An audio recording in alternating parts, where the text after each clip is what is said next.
네, 졸업 시즌입니다. 사회로 향하는 우리 젊은이들의 발걸음이 가벼워야 하는데 마음만 천근만근입니다. 자코리아에서 금년 1월 조사한 바에 따르면 4년제 졸업 예정자 중에 정규직 취업은 11%, 비정규직 취업은 10%, 79%는 아직 취업을 못했다고 합니다.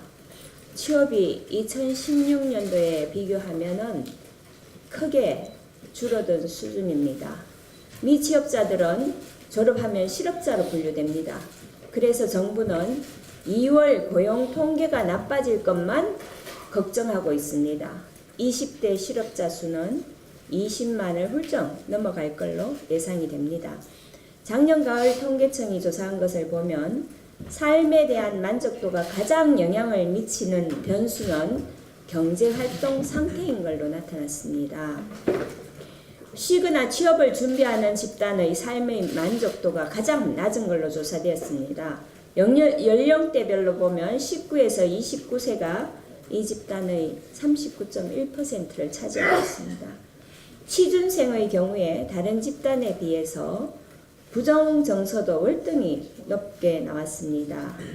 문 대통령은 어제 포용국가 4대 사회정책 목표를 통해서 국민들의 삶이 어떻게 달라질 수 있는지 말씀드리겠다 하면서 기본 생활이 가능한 사회 안전망과 사람에 대한 적극 투자, 더 많은 좋은 일자리, 충분한 휴식 보장을 얘기하고 행복한 삶은 국민이 누려야 할 당연한 권리라고 했습니다. 그런데 삶의 만족은 일자리에서 출발합니다. 포용국가가 되려면 일단 내 생활이 안정이 되어야 합니다. 내 삶의 만족도가 엉망인데 무엇을 포용하겠습니까? 대통령이 진정 포용국가를 만들고 싶다면 먼저 젊은이들이 일할 수 있는 좋은 일자리를 많이 만들었어야 했습니다. 정부는 금년까지 일자리 예산으로 78조 원을 집행하지만 좋은 일자리는 어디 갔는지 보이지 않고 일자리 통계는 단기 일자리로 땜질하고 있습니다. 공공부문 단기 일자리는 청년들이 원하는 좋은 일자리가 아닙니다.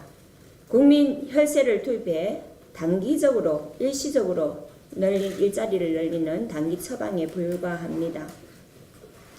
대통령은 이런 단기 일자리 만들겠다고 일자리위원회 위원장을 맡은 건 아닐 것입니다. 이런 단기 일자리 카운트하자고 청와대에 일자리 전광판을 설치한 것은 아닐 것입니다. 일자리 정부를 표방하는 초심으로 돌아가서 일자리위원회 위원장의 역할을 제대로 해주시기 바랍니다. 참고로 청년들을 위한 좋은 일자리는 시대의 트렌드를 제대로 읽을 때 나옵니다. 꼭 대통령이 일자리위원장을 해야 한다는 법도 없습니다. 못하겠으면 잘하는 사람한테 시키십시오. 말뿐인 일자리